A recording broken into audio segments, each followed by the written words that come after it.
Assalamualaikum warahmatullahi wabarakatuh. Perkenalkan, nama saya Tanjilia Haki dengan NIM 20201880023. Di sini saya akan menjawab pertanyaan nomor 1 yang berbunyi, bacalah ayat dalam surat Al-Mujadalah ayat 11 secara tartil, kemudian terjemahkan dan berikan komentar secukupnya terkait dengan hukum menuntut ilmu. A'udzubillahi minasyaitonirrajim. Bismillahirrahmanirrahim. Ya ayyuhalladzina amanu idza qila lakum tafassahu fil majalisi fafsahu yafsahillahu lakum wa idza qila nishuzu fanshuzu yarfa'illahu alladzina amanu minkum walladzina utul ilma darajat wallahu bima ta'maluna khabir. Yang artinya, wahai orang-orang yang beriman, apabila dikatakan kepadamu, berilah kelapangan di dalam majelis-majelis, maka lapangkanlah. Niscaya Allah akan memberi kelapangan untukmu. Dan apabila dikatakan berdirilah kamu, maka berdirilah. Niscaya Allah akan mengangkat derajat orang-orang yang beriman di antaramu dan orang-orang yang diberi ilmu beberapa derajat. Dan Allah Maha teliti terhadap apa yang kamu kerjakan. Untuk komentar saya, surat Al-Mujadalah ayat 11 ini menjelaskan tentang adab saat menghadiri majelis dan pentingnya ilmu sebagai pegangan hidup manusia. Dalam ayat ini juga dijelaskan, jika seorang umat muslim hendak menghadiri majelis ilmu, maka hendaklah setiap orang berlapang-lapang dalam majelis. Nah, maksud dari kalimat tersebut yaitu jangan sampai seorang muslim mengambil tempat duduk yang tidak perlu, dan hendaklah mempersilahkan orang lain supaya bisa turut duduk di majelis tersebut. Pada dasarnya setiap orang memiliki kewajiban untuk berilmu, dan seorang muslim tidak boleh menghalangi jika seseorang yang lain ingin mencari ilmu ketika menghadiri suatu majelis tertentu. Ilmu ini menjadi pedoman hidup untuk manusia, dikarenakan orang yang ingin beribadah dengan baik, maka ia harus memiliki ilmu agar bisa melaksanakannya. Sekian dari saya. Wassalamualaikum warahmatullahi wabarakatuh. Assalamualaikum warahmatullahi wabarakatuh. Nama saya Tristiana Ravan Kamesha dengan NIM 20221880080. Kali ini akan menjawab UAS AIK, yaitu nomor 2A dan 2B. Yang pertama adalah program keluarga berencana bagi umat Islam Indonesia menuai polemik antara yang pro dan kontra. Dan yang A, jelaskan pengertian keluarga berencana dari segi medis dan Islam.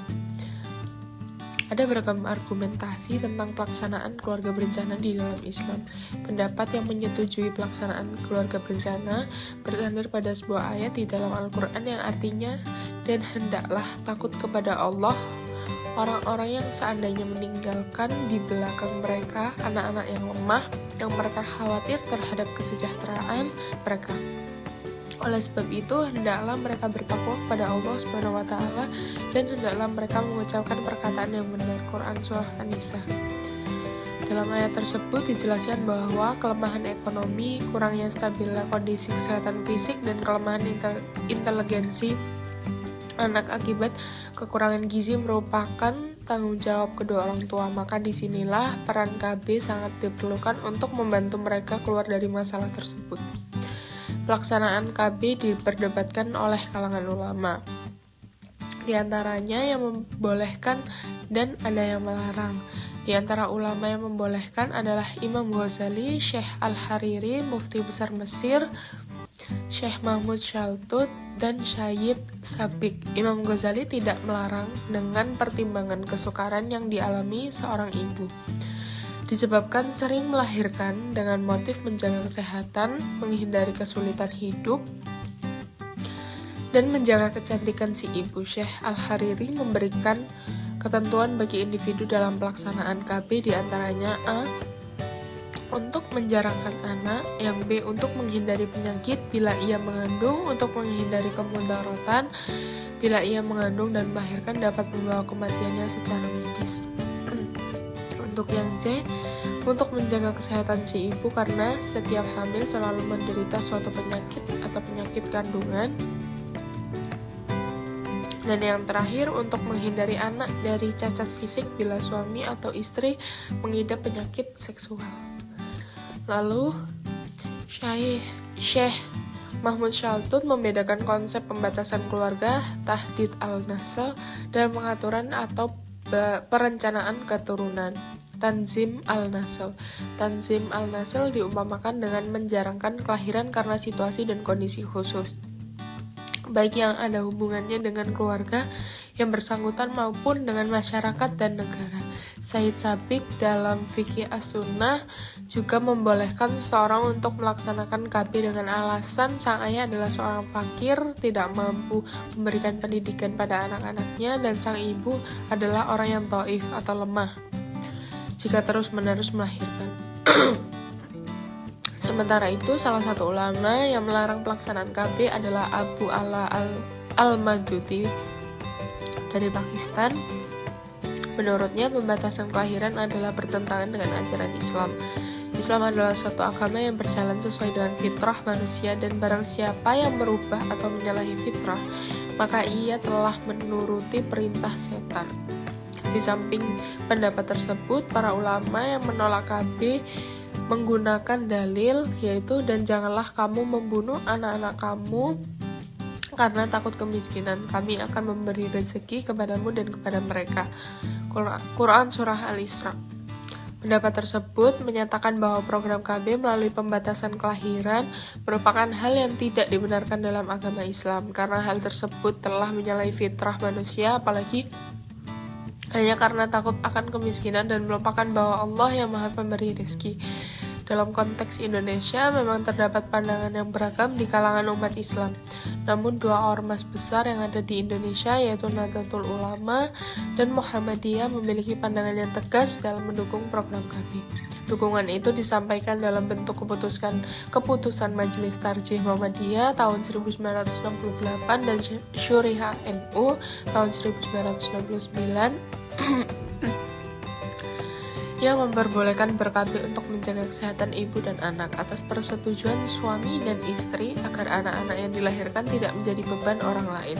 Dalam kepemimpinan Ketua Umum Majelis Ulama Indonesia atau MUI, Kiai Haji Syukri Ghazali, dan Ketua Komisi Fatwa Profesor Kiai Haji Ibrahim Hussein, MUI dalam Musyawarah Nasional Ulama 12-15 Oktober tahun 1983 tentang kependudukan, kesehatan, dan pembangunan memutuskan untuk mendukung program pembangunan pendudukan dan KB.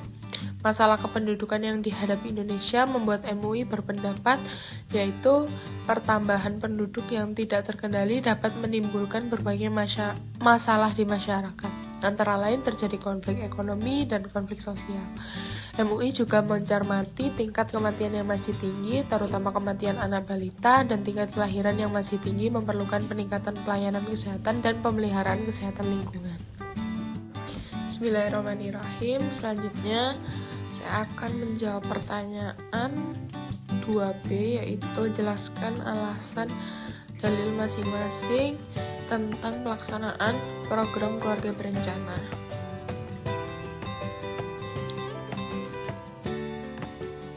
Dalam permasalahan keluarga berencana yang bertujuan untuk membatasi kelahiran, Islam membolehkan dengan jalan koitus azal pada masa Nabi. Juga sudah dikenal metode ini untuk mencegah kehamilan. Yang dimaksud azal adalah menumpahkan air mani atau sperma di luar rahim. Rasulullah Shallallahu Alaihi Wasallam bersabda, "Ada apa kalian?" Mereka berkata, "Ada seseorang laki-laki, istrinya sedang menyusui, lalu ia menyetubuhinya dan ia tidak menyukai istrinya hamil lagi." Lalu beliau bersabda, "Tidak mengapa bagimu untuk azal." Hadis di atas sebagai dasar hukum dibolehkannya ber-KB menurut Islam, sekalipun sebagai dalil untuk mengkiaskan penggunaan alat kontrasepsi. Musyawarah Nasional Ulama Indonesia tahun 1983 tentang kependudukan, kesehatan, dan pembangunan telah mengeluarkan fatwa bahwa ber-KB tidak dilarang dalam agama Islam, dan penggunaan berbagai alat kontrasepsi dapat dibenarkan dengan sedikit eksepsi, yaitu pemasangan AKDR atau AYUD harus dipasang oleh tenaga medis atau paramedis wanita. Jika harus dipasang oleh para medis pria, maka syaratnya harus didampingi oleh suami atau wanita lain untuk menghilangkan fitnah. Sedangkan alat kontrasepsi yang tidak dibenarkan oleh hukum Islam kecuali alasan tertentu adalah vasektomi atau tubektomi. Banyak keluarga yang dituntut Dalam Islam maksudnya bukan hanya nilai kuantitas, tapi lebih diutamakan nilai kualitas. Anak yang banyak dalam Islam adalah anak yang kuat, bukan anak yang lemah. Sekian dari saya. Jika ada salah kata, mohon dimaafkan. Terima kasih. Wassalamualaikum warahmatullahi wabarakatuh. Assalamualaikum warahmatullahi wabarakatuh. Perkenalkan, saya Faridah Khalifah, NIM 2020 188 Di sini saya akan menjawab pertanyaan nomor 3. Akhir-akhir ini lonjakan penularan COVID-19 semakin tinggi, terutama setelah munculnya varian baru Alpha dari Inggris, Beta dari Afrika, dan Delta dari India. Padahal pemerintah sedang menggalakkan vaksinasi secara nasional. Pertanyaan A, jelaskan pengertian vaksinasi dan jelaskan tujuan utama dari vaksinasi. Jadi, tujuan utama dari vaksinasi adalah merangsang sistem kekebalan tubuh, di mana kekebalan tubuh itu dibentuk melalui vaksin yang terdiri dari bermacam produk biologi dan bagian dari virus yang sudah dilemahkan. Kemudian kedua, mengurangi risiko penularan, di mana setelah divaksin tubuh akan membentuk antibodi yang mempelajari dan mengenali virus tertentu sehingga dapat mengurangi risikonya terpapar. Kemudian yang ketiga, mengurangi dampak berat dari virus sehingga tubuh yang sudah mengenali virus dan membentuk antibodi mendapatkan gejala yang tidak lemah saat terpapar. Kemudian yang keempat, mencapai herd immunity atau imunitas kelompok. Semakin banyak orang yang melakukan vaksin di sebuah daerah atau negara, maka herd immunity dapat tercapai sehingga risiko paparan dan mutasi COVID-19 dapat diminimalisir. Kemudian yang B, jelaskan hukum vaksin menurut pandangan Islam atau Muhammadiyah, di mana segala sesuatu yang haram diperbolehkan apabila memperoleh manfaat, seperti vaksin di mana komposisinya misalkan komposisinya terdiri dari bahan yang diharamkan, namun apabila bisa mengobati maka diperbolehkan. Seperti firman Allah SWT yang menjelaskan bahwa dalam kondisi kedaruratan syar'i dibolehkan mengkonsumsi yang haram, di mana Quran surat Al-Baqarah ayat 2. Sesungguhnya Allah hanya mengharamkan bagimu bangkai, darah, daging babi, dan binatang yang ketika disembelih disebut nama selain Allah. Tetapi barang siapa dalam keadaan terpaksa memakannya, sedang dia tidak menginginkannya dan tidak pula melampaui batas, maka tidak ada dosa baginya. Sesungguhnya Allah Maha Pengampun lagi Maha Penyayang. Kemudian juga Quran surat Al-An'am ayat 6, dan sesungguhnya Allah telah menjelaskan kepada kamu apa yang diharamkannya atasmu, kecuali apa yang terpaksa kamu menolaknya. Sekian dari saya. Wassalamualaikum warahmatullahi wabarakatuh. Assalamualaikum warahmatullahi wabarakatuh. Saya Riza Elariana dengan nomor NIM 2020 18877. Di sini saya akan menjawab pertanyaan nomor 4. Soalnya itu Nabi Muhammad SAW menjelaskan bahwa manusia yang disukai Allah adalah manusia yang kuat dan sehat baik lahir maupun batinnya. Yang A itu jelaskan pengertian kesehatan mental menurut perspektif kedokteran dan menurut perspektif Islam. Yang pertama, kesehatan mental dalam perspektif kedokteran adalah suatu keadaan psikologis seseorang dalam menyelesaikan diri terhadap permasalahan-permasalahan baik ada dalam dirinya maupun yang berada di luar lingkungan dirinya, dengan menunjukkan kemampuan maupun potensi yang dimilikinya. Terus, jawaban kesehatan mental dari sisi perspektif Islam merupakan suatu kemampuan diri individu dalam mengelola terwujudnya keserasian antara fungsi-fungsi kejiwaan dan terciptanya penyesuaian dengan diri sendiri, orang lain, maupun lingkungan sekitarnya secara dinamis berdasarkan Al-Quran dan As-Sunnah sebagai pedoman hidup menuju kebahagiaan dunia dan akhirat. Dilanjutkan nomor 4B, yaitu menurut saudara apa saja karakteristik mental yang sakit dan apa saja karakteristik mental yang sehat, jelaskan. Baik, yang pertama itu mulai dari karakteristik mental yang sakit, diantaranya biasanya merasa sedih berkepanjangan, kadang itu tanpa sebab. Terus yang kedua itu mati rasa atau tidak peduli dengan lingkungan sekitar. Yang ketiga merasa lelah yang signifikasi, tidak berenergi dan mengalami susah tidur. Terus sering marah berlebihan dan sangat sensitif, lalu merasa putus asa dan tak berdaya, sering merasa bingung, khawatir dan takut. Terus memiliki pengalaman buruk yang tidak bisa dilupakan, mengalami delusi, paranoi, atau halusinasi. Selanjutnya merasa sulit untuk berkonsentrasi dan juga merasa takut atau khawatir berlebihan atau dihantui perasaan bersalah. Yang terakhir yaitu perubahan suasana hati yang drastis dan juga bisa sampai berpikir untuk melakukan bunuh diri. Untuk karakteristik mental yang sehat diantaranya itu bisa menyelesaikan diri secara konstruksi pada kenyataan meskipun kenyataan itu buruk baginya. Terus memperoleh kepuasan diri dari hasil jerih payah usahanya. Selanjutnya merasa lebih puas memberi daripada menerima. Secara relatif bebas dari rasa gelisah dan cemas. Melanjutkan berhubungan dengan individu lain dengan cara tolong-menolong dan saling memuaskan. Dan menerima kekecewaan untuk dipakaiannya sebagai pelajaran untuk kemudian hari. Nama saya Aniatul Janah, NIM 2020 188 0011. Saya akan menjawab nomor 5A, yaitu jelaskan cloning menurut perspektif kedokteran dan jelaskan proses pembuahannya. Baik, yang pertama, menurut bioteknologi kedokteran, ternyata makhluk hidup bisa mendapatkan keturunan melalui proses aseksual, yaitu dengan proses cloning. Cloning adalah suatu usaha untuk menciptakan duplikat suatu organisme melalui proses aseksual, yakni upaya menduplikasi genetik yang sama dari suatu organisme dengan menggunakan sel telur dan inti sel dari suatu organisme tersebut, yang kemudian oleh ilmuwan teknik itu diterapkan pada manusia. Dengan kata lain, membuat fotokopi atau penggandaan dari suatu makhluk melalui cara-cara non-aseksual. Oleh karena banyaknya hasil yang diperoleh melalui penelitian di bidang kedokteran, maka muncullah human engineering atau rekayasa manusia. Istilah ini dirumuskan sebagai aplikasi ilmu-ilmu manusia seperti biologi, genetika di kedokteran dengan menggunakan prinsip-prinsip saintifik dan rekayasa dalam rangka pencegahan dan pengobatan penyakit, perencanaan keturunan, dan peningkatan kualitas manusia. Berdasarkan rumusan rekayasa manusia itu, maka perlu dibahas beberapa kegiatan di bidang kedokteran yang berhubungan dengan pencegahan dan pengobatan penyakit serta perencanaan keturunan.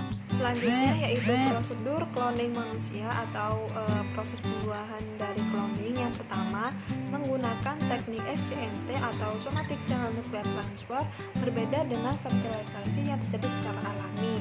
Pada fertilisasi alami, setelah mengalami pembelahan meiosis, sel telur dan sel sperma memiliki genetik haploid. Terjadinya pembuahan sel telur oleh sel sperma atau fertilisasi akan menghasilkan embrio satu sel yang memiliki materi genetik 2N. Kemudian embrio ini akan terus berkembang ke tahapan perkembangan selanjutnya menjadi 2 sel, 4 sel, 8 sel, 16 sel, dan seterusnya. Berbeda dengan fertilisasi alami, teknik SCNT ini merupakan suatu teknik rekayasa sel telur dengan cara mentransfer inti dari sel donor ke dalam sel telur yang telah dikeluarkan intinya. Enucleated oocyte tidak memiliki materi genetik.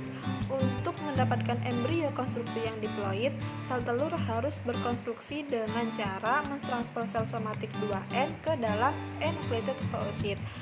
Proses enukleasi sel telur dapat dilakukan secara mekanik menggunakan teknik mikromanipulasi, sedangkan proses introduksi sel donor dapat dilakukan dengan teknik mikroinjeksi.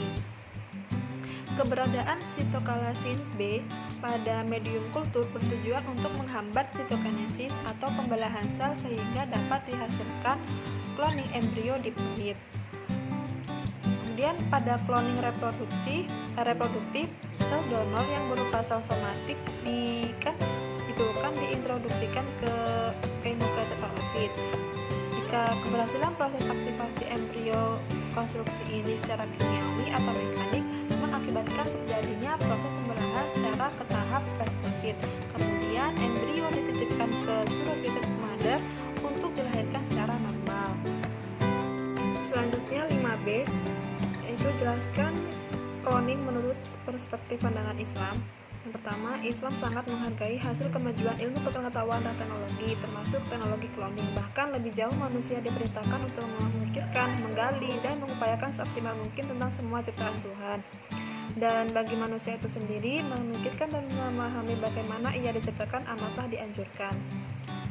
Kita melihat reaksi atas keberhasilan cloning dalam pembiakan manusia itu merata di seluruh dunia. Jadi tidak berlebihan kalau dikatakan itu ancaman bagi umat manusia.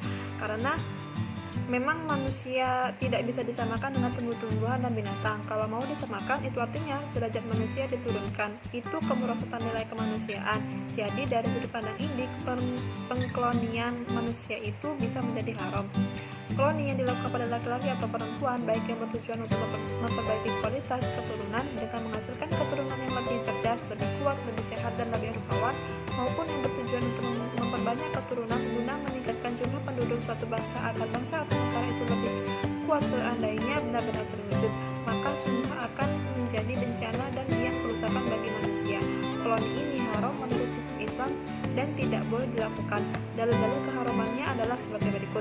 Yang pertama, anak-anak proses cloning tersebut dihasilkan melalui cara yang tidak alami, padahal justru cara alami itulah yang telah diciptakan oleh Allah untuk manusia dan dijadikannya sebagai sunatullah untuk menghasilkan anak-anak dan keturunannya.